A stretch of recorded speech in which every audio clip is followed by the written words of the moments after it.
Good afternoon, everyone. Thank you for joining us today for Sundays at Home, a time for conversation, camaraderie, and discovering more about the women who have helped shape our world, but have largely been left out of the historical narrative. The National Women's History Museum exists to pay tribute to the women on whose shoulders we stand, celebrating inspiring women's stories and encouraging all women to share and remember their own. As we like to quote, author, diplomat, and trained mediator Shireen Dodson states that if we want our girls to benefit from the courage and wisdom of the women before them, we have to share the stories. In that spirit, today's program takes a closer look at the resiliency of a woman who was born to humble beginnings, but pushed the boundaries of her era's expectations for women at a time when women were not either permitted to vote or serve on juries. Coal and coke industry leader and generous philanthropist Sarah B. Cochran was a business owner and an outspoken advocate for education and women's suffrage, working to ensure that women's voices were respected and listened to rather than silenced. She was author, and today's guest, Kimberly Hess, stresses, a feminist in the truest sense of the word. My name is Lori Ann Turgison, and I serve as the Vice President of Education at the National Women's History Museum. For those of you who are with us for the first time, welcome. For those of you who have attended an NWHM program before, welcome back. And thank you for your continued support. Before we begin, please allow me to go over a few housekeeping items. This presentation is being recorded and will be available on the museum's dedicated YouTube channel in the days following the event. Today's guests are available to answer your questions, so please use the chat feature for any comments that you have during the program, and use the Q&A feature on the tool ribbon at the bottom of your screen to ask any questions that you may have regarding the presentation. You may submit your questions at any time during the presentation. Thank you to those of you who submitted your questions in advance as well. I'm joined today by two very special guests, history writer Kimberly Hess, author of A Lesser Mortal, The Unexpected Life of Sarah B. Cochran, published in May 2021, and Dr. Alison Parker, who will guide this afternoon's conversation, Dr. Parker is the chair of the history department at the University of Delaware. She's a scholar of women and gender, race, and the law in United States history, and recently completed a year-long residency as an Andrew W. Mellon Advanced Fellow at the James Weldon Johnson Institute for the Study of Race and Difference at Emory University. While there, she worked on the manuscript of her third historical monograph, Unceasing Militant, The Life of Mary Church Terrell. Her book examines the personal struggles, public life, and reform activism of Mary Church Terrell, the first president of the National Association of Colored Women and a co-founder of the National Association of the Advancement of Colored People. Unceasing Militant contributes significantly to a growing body of scholarship examining the unrecognized interconnections between the personal lives and public experiences of prominent Black women. Dr. Parker previously served as history chair and as College Senate president at the College of Brockport, State University of New York. She's also an active and engaged member of the National Women's History Museum's Scholars Advisory Council. We're grateful to have Alison with us today to moderate our conversation. And it's my distinct pleasure to introduce our guest author this afternoon, Kimberly Hess. During her business career of nearly 20 years, Kimberly served in volunteer leadership roles at the global and local levels for Smith College's Alumni Association and Office of Admission. She was a trustee of the Alice Paul Institute and a board member of the Chubb Partnership of Women. Her writing has appeared on the websites of Thrive Global, the National Women's History Museum, and the Forte Foundation, as well as the blogs of the Women's Museum of California and the David Library of the American Revolution. Kimberly holds a BA in Economics and International Relations from Smith College, an MBA in Marketing from Rutgers Business School, and a certificate in Historic Preservation from the Casperson School of Graduate Studies at Drew University. An avid genealogist and traveler, she lives in New Jersey with her husband and daughter. A Lesser Mortal is the first ever biography revealing the little-known life of Sarah B. Cochran. I'm looking forward to this conversation. I hope you are as well. Please join me in welcoming Kimberly Hess and Dr. Alison Parker to the screen. Hello. Hello. Thank you so much. I'm really looking forward to having a chance to talk with you and to ask you some questions about your book. And I know that Lorianne gave a little bit of a background, but if you want to tell us anything else about Sarah Cochran to set the stage for our discussion, I'd be happy to have you do that. Okay, well, I grew up knowing about Sarah Cochran because she was my great-great-grandmother's cousin, and she put my great-grandmother through college in the 1910s. So that was one story that I had heard as a small child. In visiting Western Pennsylvania to see relatives, I would see Linden Hall and the Philip G. Cochran Church in Dawson that she built. So I saw the places that were associated with her, and I heard stories about how she was from a very poor farming family and happened to marry a coal magnate's son when she was a maid in the coal magnate's house. It happened to be the man who pioneered the Connellsville coke industry. But after her husband and only child died, she had to take on the role of leading all of these coal and coke businesses that were spread throughout Western Pennsylvania, West Virginia, and a few other areas. And she not only had this business career where she was a competitor of Henry Clay Frick's, but she became a philanthropist as a part of the grieving process after losing the husband and son. And she also seemed to take education very seriously, even though she didn't have much education herself. Like I said, she sent my great-grandmother and other people locally to college. She was also the first female trustee of Allegheny College and a trustee of American University in Beaver College, and very active within the Methodist Church. And suffrage. I always leave that out. It's because we didn't even know that she had been active in the suffrage movement. Oh, that's really interesting, because one of the questions that I was going to ask you is about what surprised you the most when you started doing your research. So I guess that was one of the things. Can you tell us more about her suffrage work, and or if there were other things that surprised you too?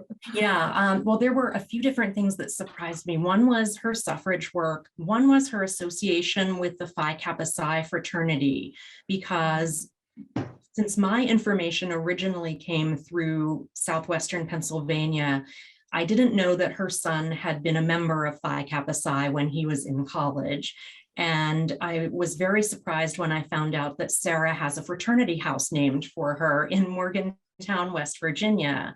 And of course, she was involved because of her son's relationship with the larger fraternity. So that was a surprise. And then the third was just how easily she seemed to work with men and in all male situations, not just in the business world, but on these boards of colleges and in other settings as well. But, so yeah. what do you think about how she was able to work with men in all these all male settings? Why do you think she was able to do that? I think in some cases, she would have had people on her side in situations like in business. She had a cousin of her husband's installed in a particular position in her companies, but she apparently had to fight some of her all-male directors to get him put into that particular role. So I'm sure she had some people who were on her side and some who weren't. And I wasn't really able to find business records or letters or diaries that would have helped to kind of explain more about what that relationship was actually like on a day-to-day basis. But I tend to think there were people who were helpful to her. Her husband certainly was helpful when he was alive and leaving everything to her. But I think, she seemed to have the sort of personality where she was diplomatic from what I could see of her interactions. So I wonder if she acted in such a way as to not seem threatening to these particular people. It would be interesting to have more primary sources that could tell us exactly how she was perceived and what agency she had. So let's go back to this whole question of the women's suffrage and what you found out, and also why you think she thought that women needed the right to vote. So I had found out from historic newspaper articles that she hosted what was called a tea and sometimes called a rally at her home in 1915. Pennsylvania was having a referendum on suffrage that year. So there were fundraisers around the state, and Anna Howard Shaw was moving from one fundraiser to the next, speaking for free because it was so important. And she was a speaker at this fundraiser that Sarah Cochran hosted. Now, her home was a 600 plus acre estate with a 30 plus room mansion. And she was able to have 500 to 600 people attend at $1 per person. The event was publicized in newspapers a few days ahead with photos of the interior of the house and the exterior, and a photo of her and a description of what a person would see. So it feels so much like what we might see in social media today ahead of an event that we want people to attend. But she had opera singers singing arias around the grounds. She had the meeting called together with a potato masher as a gavel, because at that point there was a concern that enfranchised women would get out of the kitchen and the order of things would be thrown off so badly. So the person who called the meeting to order was actually quoted in the local newspaper as saying that this would prove that enfranchised women would still be domestic. And to me, not only is that absurd to think of on its own, but also it's happening at this mansion that's owned by a woman who I'm sure doesn't mash her own potatoes at all. So it's kind of an odd part of this. But after the meeting was called together, Anna Howard Shaw spoke apparently for 2 hours about women's suffrage. So the meeting got some very good reviews in newspaper articles the next day. There was a beautiful photo of Sarah in profile printed in a Pittsburgh newspaper that was just such a dignified photograph of her, when you think that this is someone who was from a very poor family originally and might have been looked down on because of that. And when you think of how suffragists might have been portrayed by anti-suffragists at that time, I think the imagery was very important. But to me, this was very interesting because, she was bringing politics to the home. And even though that wasn't the reason that her home would have been used for this particular event, it did take away any line between a man's world in politics in the 19th century and a woman's world in the home. And if she had ever tried to hide her gender in her industry and blend in with all the guys, this was a way to put an end to that. So that was something that I discovered that I had never heard of happening at Linden Hall.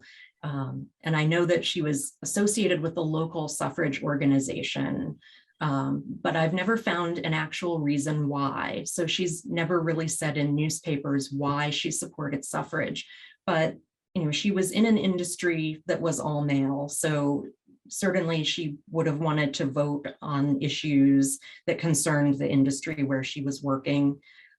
When she was on the board of American University, she was serving on it as a peer to William Jennings Bryan when he had already run for US president and had been Secretary of State. So I'm sure if it hadn't crossed her mind before then, she must have started to think about being equal to a man, at least in the voting booth. And, it's possible that she grew up believing that women should have the right to vote. One side of her family was actually from New Jersey at the time of the American Revolution. And some New Jersey women in certain circumstances could vote after the Constitution of 1776. I don't know how much information about that would have continued to go through the family over a couple of generations, but sometimes information stays in families, so you never know. Mm-hmm. Yeah, and also since she had so much money, I wonder if she also thought about the question of taxation without representation. That's true. Yeah, that's a very good point. Yeah. Well, the other thing that I was wondering about in this context is if you could talk a little bit more about how Cochran's life changed after the early deaths of her husband and son. That was mentioned, but I think that's an important part of the story. Could you talk a little bit more about that? Yeah, so her husband died in 1899 and her son died in 1901, so within 2 years of each other. And each death was rather unexpected. I think her husband had been ill for just a little while. Her son got a cold that turned into pneumonia and killed him fairly quickly. But she went from basically, taking care of her family and maybe knowing something about what was going on in the business to having to find a way to deal with this business enterprise. So she would have immediately gone into some sort of business career. She apparently was advised by a doctor to consider philanthropy and the schools and churches that she could help as a way to overcome the grief that she was experiencing. So suddenly she was able to become a philanthropist. And I think it's interesting to consider that she only had one child, and if she had had more children, which would have been very common at that point, she might not have become the philanthropist that we know her to have been, because her attention would have been focused elsewhere at the time. So she became a philanthropist. She also traveled extensively and traveled during the course of about 8 years in Europe and supposedly in Asia as well. And I'm not clear on whether that travel was entirely for personal interest or if it was sometimes related to her work with the Methodist Church too. But her life just became much bigger all of a sudden than it had been prior to about 1900. Yeah, that's just so interesting. And what do you think this tells us about how women could use philanthropy as a form of influence and activism? I think at that point, it was a fantastic way for them to use it because in her case, she was a woman who couldn't vote. She couldn't have even worked in a Pennsylvania coal mine if she wanted to, or even around it. So it was really a great way to exert some influence for causes that she was interested in. And it was socially acceptable then for women to be philanthropists. So it wasn't anything that would have shocked anyone. Mhm, mhm. And can you tell us more about what the causes were that she really focused on for her philanthropy? Yeah, she was very interested in education. So she would put local people through college. She was also a benefactor of Phi Kappa Psi. So she became the mother of the West Virginia Alpha chapter. She bought a fraternity house for that chapter. She gave money toward fraternity houses at 2 other chapters. She was also a trustee of different colleges, and then she was very involved in the Methodist Church as well. So in 1916, she actually hosted all of the Methodist bishops of the world at Linden Hall for their semi-annual meeting ahead of the General Conference that was taking place. And that was supposed to have been the first time that that was ever hosted at a private home. And that was at a time when women had only been able to attend that church's general conference for about 15 or 16 years. So a woman having that access to the highest ranking men in the church structure would have been rather important at that time. But she also built 3 churches, and she built 2 dormitories, one for men at Allegheny College and one for women at Otterbein University. So typically her causes were related to her religious faith, education, and women or other areas that were important to her family. Mhm. I kind of love the idea that the Methodist Church leaders were hosted at her home just a year after she had the suffrage meeting Yes. there. Yes. That's a And nice twist. there was one bishop who was adamantly against women's suffrage, and it would be interesting to know what their interactions were like. Just, I don't know, it would be fun to think of Anna Howard Shaw dropping by during that meeting or something. Yeah, exactly. It's kind of an interesting thing. Well, I mean, it makes sense in some ways that she focused on the fraternity as a way to kind of honor her son.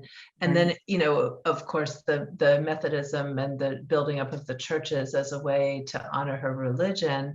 And then, it sounds like with the education, she did support men and women in their college careers and in promoting education. But I'd like you to talk a little bit more about her interest in women's education and how we see that come through. And maybe, it was a reason why.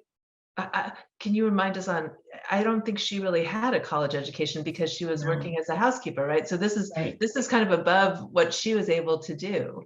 It's way above what she would have been able to do, because I think it's safe to say she would have had an elementary school education, but I don't know beyond that how far she would have gone. Now, her husband had been to college. He took prep classes at Bethany College and went to Otterbein College, and their son was studying at the University of Pennsylvania when he passed away. So it seems like she understood the value of education, at least from her family life. But, she definitely seemed like she supported women in education, and it possibly, at the time, there were people who believed that the vote and a college degree were the two things that women needed to be self-sufficient. So it's possible that she saw the world that way too. To me, it's been interesting that she supported women's education, because she could have just said, well, I married well, so that's just the way to go. But she didn't. She wanted women to be better prepared on their own for careers. And by sending women to college, especially to normal schools, she was improving the quality of the education in her own community too. Yeah, exactly. Because the normal schools were the former teacher training schools, right? Yes. Yeah. Yeah. So that, I mean, it's just such an interesting story, because really, you're talking about a woman who didn't necessarily have access to so many of these things, but then was able to dedicate a big part of her life to making that happen. Yeah. And one of the things that I'd be really interested in hearing you talk more about is, when you studied Cochran's whole life, what did it make you think about and learn when you're thinking about middle age or aging more generally? It was so interesting to me to work on this when I did, because I realized I was about the same age as she was when her husband and son died, and I was having a child for the first time and had already had almost 20 years of a corporate career. So it's interesting. I started paying attention to middle age and how women make changes at that point in life, or about how men and women together will start thinking about what they can leave behind or what they might pass on to the next generation. And it really seems like, whether she was thinking about generativity and what she could leave behind to the world, she was at a point in her life where she was ready to give back. And I don't know if that would have been the case if she had been 25 or 35 or 75 when her husband passed away. Yeah, I mean, so basically at a point when, people start thinking about, oh, you're too far to make changes in your life, or you're not going to be doing something completely new. She took on completely new roles that she never envisioned, even for herself, given that she was a wife and mother of a wealthy individual who was an industrialist. So it is pretty interesting to see how much she stepped into that role with a lot of confidence and skill. Yeah. Yeah. So I was wondering also about, when you think about your own background, and you mentioned things about your age and how you fit your own career around your child bearing and things like that. But also, how do you think your career or your various interests inspired you and informed your ability to write a book like this? Oh, it was so interesting, because writing the book was so much fun because I felt like I was bringing a unique perspective from all of those different backgrounds and experiences. You know, I majored in economics in college. So when I wanted to analyze the coal and coke industry, I went back to the industrial organization paradigm that I had learned in economics classes years ago.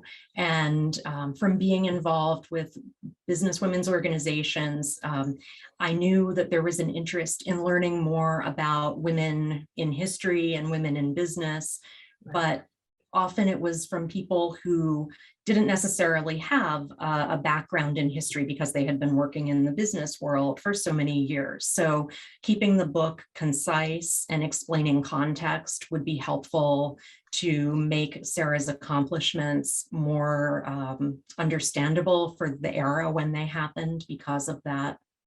So I think all of that helped. And I think being a trustee of the Alice Paul Institute at one point was helpful because there was a time when Alice Paul was not well known in New Jersey for her accomplishments. And I basically saw people put her back into the historical narrative. So having that experience with that organization definitely helped me think about how Sarah Cochran's story might help her get back into the narrative.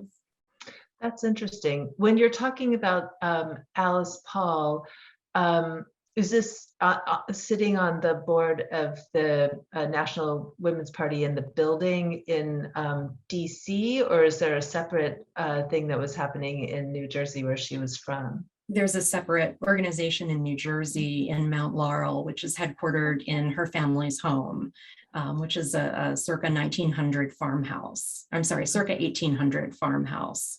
So it's interesting from a preservation standpoint for the architecture, and then also for its history with Alice Paul too. Got it. Okay, well, that is really fascinating. Yeah. And I guess when we're thinking about the way that history and these stories matter, I'd be really curious to find out what you think about how important to the story it is to understand the particular region of Western and Southwestern Pennsylvania, where most of your story takes place. I think it's very important because Sarah's wealth really came from the coal industry. So you have to know something about the coal industry and that particular area to understand where her wealth came from and what sort of environment she was in when she became wealthy and also when she was growing up. So it's not an area that a lot of people think about if they're not from that part of the country. So I think it is helpful to know something about it to understand Sarah better. Mm-hmm. And her mansion there, is it available to visit? I don't know if they are doing any docent-led tours anymore. They sometimes host weddings there, and there's a golf course and a hotel. Yeah, when I was growing up, you could take docent-led tours of it. Oh, that's interesting. Yeah. And something that you mentioned before was this question about the buildings. You mentioned that she literally had built a few, paid the money to build some churches. And there were some other kinds of buildings. Can you talk more about the significance of her role as a builder? Yeah, I think sometimes we don't think about women as builders so much. And then when they do finance a building, sometimes the building's named for someone else. So we don't even think about her because she was naming buildings for her husband and her son in most cases. So it's not as obvious that a woman was involved. And I think it's very important to know that women have built these structures. I just grew up taking for granted that women could do this because I was around the buildings that she built. So it definitely is important. And in her case, it was several churches. One is on the National Register of Historic Places for its architecture. The other is her mansion, which is also on the National Register. And then the two dormitories for men and for women were important, not just because of the architect who was involved in the one case at Allegheny. It was the same architect who designed the U.S. immigration station at Ellis Island. But just the fact that she was building a women's dormitory at a particular college when she did might have allowed more women to attend college at all. And I think today we hear about a dormitory or student housing, and we don't necessarily realize, or today it doesn't necessarily mean that more men or women can attend a college. But when she was active, it really made a difference in upping the numbers of female students. Oh yeah, I was thinking of that too, because when I happened to be on a tour at MIT, and there was a women's dormitory where the historical plaques explained that it was actually built by a woman who had gone to MIT, but found that she had literally nowhere to live because all of all the housing was for men. Yeah. And so when she had to live in the back bay on the other side of the river. She didn't live anywhere near. And so when she came into her own and had a career and money, she went back and had a dormitory for women built on the campus precisely so that they could live there and have a more college level, really get immersed in the experience. Right. Unlike her, where she had to commute in a way that was considered more ladylike to not have to somehow be on campus, but she felt that it was not a good experience, Right.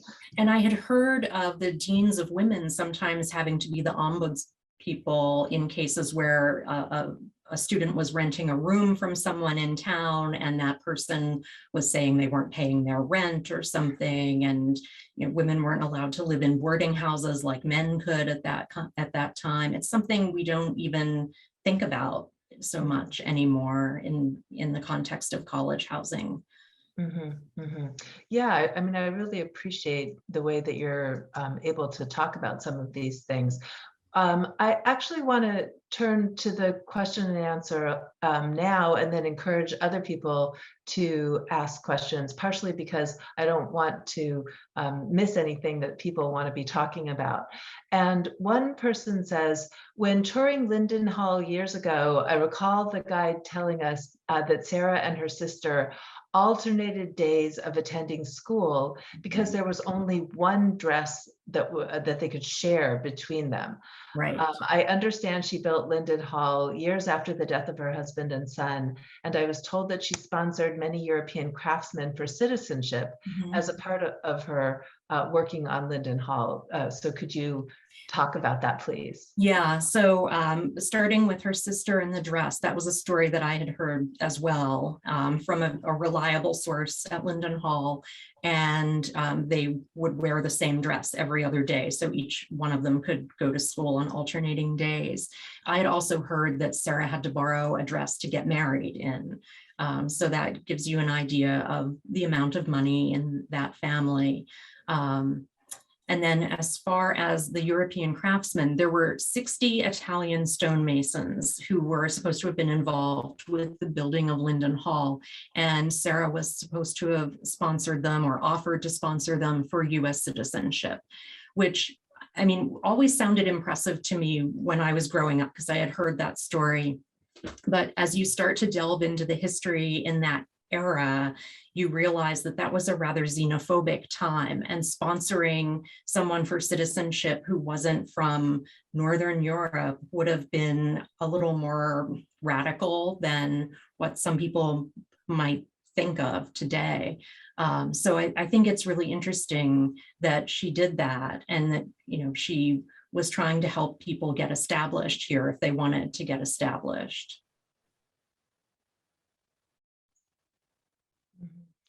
Can you remind us about when she would have built Linden Hall, approximately? Yeah, it was about 1911 to 1913.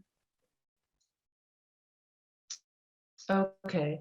Yeah, I mean, one of the things that's interesting about that is that that's also a time when I think that immigrants, there weren't the same kinds of restrictions, and we didn't really have as much illegal or legal immigration in that kind of sense that we now think of it today. And Right. One of the interesting things is if you weren't Asian, right, if you weren't from China or Japan, you also could become a citizen just through a process of the timing of it all, like if you waited a certain number of years. So I think it actually does suggest that she was pretty open-minded, and at a time when people were starting to criticize and feel anxious about the number of immigrants in America, right? Yeah. Because it's that turn of the century time period when you have this huge wave of immigration to the US, and people then become more xenophobic and more hostile to it. So Yeah. she does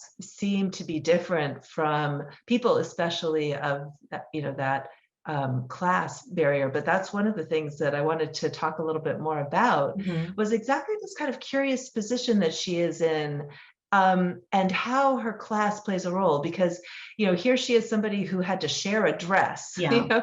who couldn't go probably past 8th grade to Yeah. school, because that's actually fairly typical for the time. So there you have this young woman who doesn't have a lot. She's a maid or a housekeeper, and she marries the son of this industrialist, which is, I'm sure it was very controversial. And there were probably some people who really condemned her. So I don't know how much you were able to find, or that you could surmise about what that would have been like to kind of crash the class barrier like that. Well, it's interesting. I didn't find a lot of information about it specifically. I have heard that there were people who did not believe that her husband should have chosen her, or, I'm sure it was a choice on both sides, but they were critical of his choice of the maid. And when they would address invitations to social gatherings where both would have been expected to attend, they wouldn't put her name on the invitation, as just a way of reinforcing to him that he didn't make the right kind of choice. But it's interesting because her father-in-law was born in a log house, just like Sarah was. He worked his way up in starting his own coal and coke businesses. It's not clear to me whether he would have approved of the marriage or if he was against it for some reason. So I'm not sure how she was perceived in the family itself. And then, as far as her life trajectory went, I mean, she was able, I think, to understand people who didn't have money and people who did have money. She was compared to Dolly Parton when I was growing up sometimes as being, someone who was from humble beginnings and then became very philanthropic and could move in circles that were beyond what she would have expected. I think some people just have an ability to fit in different groups, and she was probably one of those people. Yeah, because it's really pretty remarkable to think that she had to deal with all those snubs, but then ended up being a magnanimous philanthropist who, wasn't really trying to somehow get back at those, who had potentially done her wrong. So that's an interesting lesson, in what we can think about in terms of that kind of personality that she had. And so, yeah, that's really pretty remarkable. I did want to address another question that was in the question and answer, and it's, how did Ms. Hess learn about Ms. Cochran? Does she have any advice for others doing such research? Oh, okay. Well, I originally learned about her just because I grew up visiting the places associated with her. We had family in Western Pennsylvania, and we would visit just about every month. And I grew up with the story of how she put my great-grandmother through college. But in terms of trying to find more information about her, I started off writing a Wikipedia entry about her. So it always seems like Wikipedia is a good place to start because you can use information that's available online and link to that. It allows other people to add what expertise they have. And then I started writing some museum blog posts about her. And I was doing more and more research on that through historic newspapers and where else? I started getting into archives and the Pennsylvania's reports on mining for each year to find a little more information. So it was just little by little finding more information about her and getting to the point where I had enough questions that I still wanted to answer, and enough that I had already answered that it seemed like a book was the next logical place to go. Mhm. So it kind of grew organically in my case. And I included some genealogical information in the book, and that was information that I had researched probably about 15 years ago, unrelated to Sarah, just on my own out of personal interest. So, I would just recommend looking for sources locally, finding out where the person had other connections to people or organizations. For instance, the Phi Kappa Psi fraternity at Morgantown had a letter that she wrote to them in 1935 and included it in their chapter history book. So they were a great source of information. Historic newspapers are great. It's really a matter of trying to find public sources. And then in my case, I used a few family sources. I didn't want to get into oral history because then you start to rely on other people and whether or not they will stay with the project with you. And legally, it becomes a little bit different of a project because you would have to get papers drawn up by an attorney that your oral history sources would have to sign off on. They would then have to read anything that you've written with information that they've given you. And I'm not sure that everyone necessarily wants to be involved in the whole process of putting a book together that way. So I left out oral history. For other people, there may be great sources of information through oral history. So it really depends then. Mm-hmm. That's interesting. Thank you so much. And I guess one of the things that I'm wondering is, it does sound like there were some kinds of sources that you didn't have that maybe you would have wanted to have. What would be the kinds of things that you were missing that you wish you had had access to? I wish there were business records or minutes of meetings that might have explained how she participated, or, was she suggesting new ideas and always getting shot down, or was she coming up with ideas and someone was running with them? So I would have loved to have had that. I would have loved to have had additional letters that she wrote or that were written about her. The best I could find was a letter from Henry Clay Frick to Andrew Carnegie, where he explained what he thought of Sarah's father-in-law when he was still alive, and what he thought of the sons and some other competitors. That was as close as I could get, but letters, diaries, and business records would have been the best things. Yeah, I mean, I think it's one of those interesting things I think a lot about, as somebody who also just wrote a biography of Mary Church Terrell, who was a Black activist who was active for, she was born into slavery in 1863 and lived until 1954. Yeah. So she had this hugely long life, but she also saved all of her papers. So, or not all, but a huge number. So we have letters, we have diaries, we have more of her activism type papers. And so it was almost like there was so much information that my problem was the opposite of yours, and that I had to kind of figure out ways to cut down and really pare it down. And I think both of those, if you want to call them problems, are, have some opportunities associated with them, and then things that you wish, you could have added more, or you had more sources. So it's interesting, it's never a super easy thing to figure out. But yeah, well, I have another question from the question and answer, asking, do you have any information regarding whether she lived with her husband prior to his death, or where, not whether, sorry, where she lived with her husband prior to his death? I've never seen any reference to this and would assume it was a grand house. It was in Western Pennsylvania. I know they lived in Vanderbilt, which is a town almost across the river from Dawson, where she built the church as a memorial to her husband. They would have also owned the Linden Hall property with a different structure on it when he was alive. So I think they would have been there as well. Oh, okay. So there was a house there and she just had it completely rebuilt. Yeah, I don't know exactly what happened to the old house that was there, but she had a brand new structure in the Tudor revival built. Yeah. Okay, thanks. And another question has to do with whether you think that Sarah would have thought that I guess the steel union workers bought Linden Hall. Yeah. And what was her position on unions, and what do you think she would have thought of that?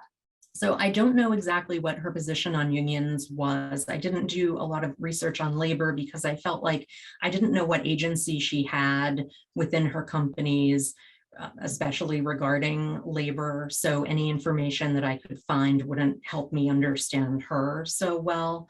I mean, I think she would be happy that they bought it and they're taking care of it. I'm sure, she seemed like she wasn't just someone who understood the owner's perspective or the management perspective, but would have understood other perspectives as well. Mm-hmm. Yeah, I mean, it's a kind of interesting idea. So is that the case that the workers ended up using it almost as a union hall for a while? The steelworkers are using it as a training center. So there's a training center, there's a hotel, there's a golf course, and then there's the mansion, because it's, I forget how many, over 600 acres of property. So there's the mansion and the golf course and the training and hotel are all on there. That's interesting. You mentioned a little bit in your book, almost as an aside, about some environmental issues that that you see as having been raised by the work of being a coal mine, in the coal mining industry. But it's not obviously your main topic. But I was kind of curious to know what the dynamics are that were then or are at the time, and how it might have been able to inform your understanding of them as a family or the industry. So there was a newspaper article around the time Sarah got married that was criticizing her father-in-law for creating pollution in the Pittsburgh area because he had come up with this industry that was creating a lot of the pollution that was in that area. Anytime I've talked to people about it, it's generally just been understood that that was the nature of the industry, and that coal and coke as a byproduct were the best alternatives they had to charcoal at the time. It would be interesting to see how Sarah's son, had he lived, might have taken the business in other directions, or if he would have diversified into other energy sources, because I think he would have lived into about the middle of the 20th century and certainly could have been thinking about alternatives to coal. Well, thank you. And I guess the other question that I was wondering about is just the process of writing for you. Is it something, I know you said in some ways it took you many years because you were doing different parts of it at different times, and you were doing your genealogy separately from writing the book, but did you devote a certain number of years or months to it, or did you try to write every day? What was your process as an author? So once I decided I was writing the book, I would spend a couple of hours every day, and I focused on research in 2019 and writing in 2020, and then the publication and the initial marketing in 2021. So I had 3 hours each afternoon when my daughter was taking her power nap as a small child. So I had limited options for what I could do during that time. And that was a good time to read about the coal industry or the history of different colleges she was associated with. And then it also became a good time to do the writing when I got to that part. So for me, it was just a matter of devoting the time and doing something about it every day. So in the end, I was kind of shocked when the book was put together and I was looking through the bibliography, and I thought, I didn't realize how much work I did to get this done until now that I see all of the information that I had been going through. Yeah, that's really interesting. And because I think everybody has a different style of writing, and if we're doing it full time versus doing it while you're working or teaching or whatever, or raising a child, everybody has to find a way to make it work, and there's no one solution, but it's interesting to hear how people take on something that's a big project that's different from what we usually do, to write something like that. I guess I was a little confused, and could you clarify the issue with her son? He was at the University of Pennsylvania, but had he ever gone to school in Virginia, in West Virginia? What's the West Virginia connection? I'm not clear on that. She had family through her husband in the Morgantown area. So I've heard of one nephew who graduated from West Virginia University. I don't know if he was in Phi Kappa Psi at West Virginia University or if there was another relative who was in that chapter. But she definitely had connections in West Virginia. She also had a business in West Virginia too. So she would have had personal and professional connections in that area. Okay, so that's how she became the mother of that particular fraternity. Yeah. Yeah, I mean, it's kind of touching that she would think of herself in that way after her son died. And, the idea that they would write her birthday cards and, treat her as a mother to somebody who had lost her son at that age, as, kind of a college age young person. Yeah. I thought that was pretty remarkable. It seemed like a healthy way for her to hang on to her son's memory. I had even read in a newspaper that she had a Phi Kappa Psi room in Linden Hall. So if any alums or students were ever traveling and needed a place to stay, they could stay there. But I also was reading about women's work with philanthropy, and it also seems to make sense because she was staying in a maternal role and taking on leadership. So it wouldn't have been very shocking for her to have that relationship with the fraternity the way that she did. Mm-hmm, mm-hmm. Well, thank you. Are there other things that you would like to share with us about either your experience as a writer or what you're thinking about? Do you have any other projects that are coming up for you, or was this a one-off experience? It was definitely a one-off experience. I knew I had a window of time while I was home with my daughter that I could do this, or I had to wait until retirement to do it, I think. So I'm glad I did it. I'm writing a little bit more about her as articles where it makes sense to do that. So the National Trust for Historic Preservation just ran a short article about a couple of her buildings that I wrote. But yeah, I think at this point, I hope that people will get some takeaways from the book, like not just her life as an interesting life to know about, but a life that might be worth including in academic research.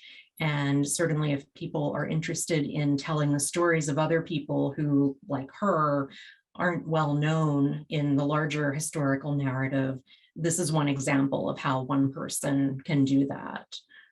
Yeah, I mean, what I think is so interesting is to think about how exceptional she was as a woman in such a male-dominated field. Right. And even if we don't have those business meeting minutes that would give us a better sense of how she managed it, the fact that she did it for decades does success.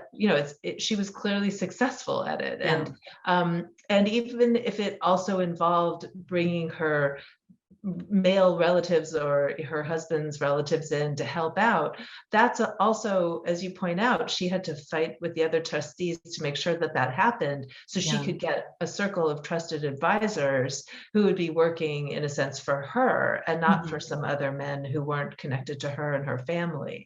Right. So it's a really interesting story, and I think it would be worth trying to find out if there were other women who were in these kinds of positions in other industries, because it's clearly not, even if it's exceptional, it's not impossible, and there would probably be other examples of how this happened.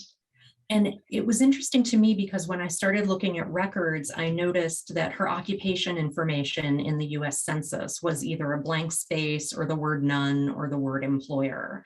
So if someone were looking through certain public records and didn't expect to find a woman in the position that she had, they wouldn't necessarily realize that she was there. And in the mining industry, some of the oral history that's been recorded had to do with miners' wives, which she never was, or people who lived in company towns, and often it's Frick's company towns. So it's just more information about Henry Clay Frick and his companies. And one of the questions that came to mind since I wrote the book was, if we do find information, or if other people have information about someone like this, what's the best way to make it available or make the person's story known to people who are doing academic research on it? Because we don't always know exactly who the person is who would have that expertise or that need for information. And it almost seems like the local people or the family members need to bring up this person's story somehow. Yeah, well, and I appreciated your idea of saying that you started with writing a Wikipedia page, because that is a really good idea. It helps anybody who wants to do research. And there could be somebody in college who decides that they want to start a project working on other either female philanthropists or female industrialists. And if she comes up in a search, then that could lead them to both her and to other women, and they could create a completely different project in a different book. And that's what's so much fun, is that you can take this material and build it off in different ways. So what you've done is given us a kind of a base from which to do this work, which is really wonderful. And thank you for doing that. Thanks. So I think, Lori, you had a few comments that you wanted to make. Did, but first I wanted to say thank you to you both. Thank you, Kimberly, for writing this very interesting book about this unknown woman. Thank you for contributing her biography to the National Women's History Museum's online compendium of online biographies. And I did put that link in the chat earlier if you want to read that biography. Alison, thank you for guiding our conversation today and for being a member of our Scholars Advisory Council. And I just wanted to ask one last question before I make some closing remarks here. And this is sort of to you both. And that is, what is one important takeaway or call to action that you would like to leave with this audience from what they learned today? Sort of a doozy, I know, but. Well, I'll start just so that you can have the last word, Kimberly. But I think that I think what we can learn is that there are so much more left to learn, and that we all need to contribute to playing our part in building up women's history in all different kinds of fields. And that if you have a family story and you know something, try to find out, do we have the documents? Do you have oral histories that you can do of your own family members? And then can you find a way to donate it or share it so that it can be used as part of this larger effort? So that would be my contribution. Kimberly? And I think what I learned from the project was how important it is to donate artifacts that we have. I had donated digital copies of some photos that I had of my great-grandmother to the college that she attended, because to me that showed what the women's experience in college at that point in time was like.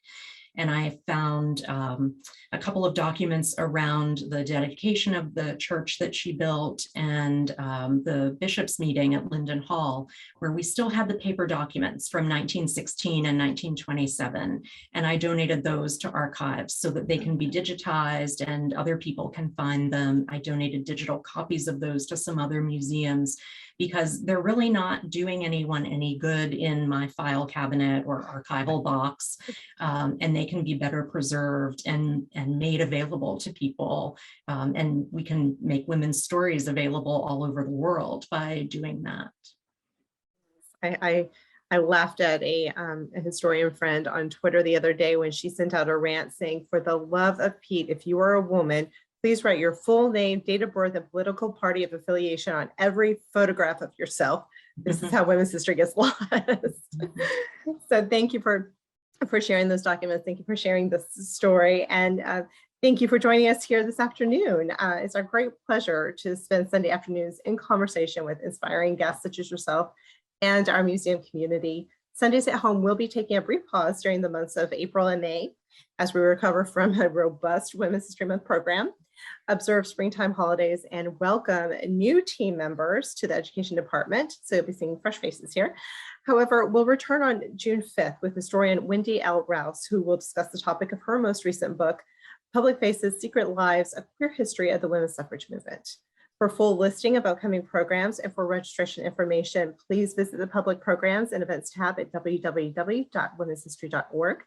All events are free to attend, of course, but advanced registration is required. And until next time we meet, please stay safe and healthy and have a good afternoon. Thank you. Thanks. Bye-bye.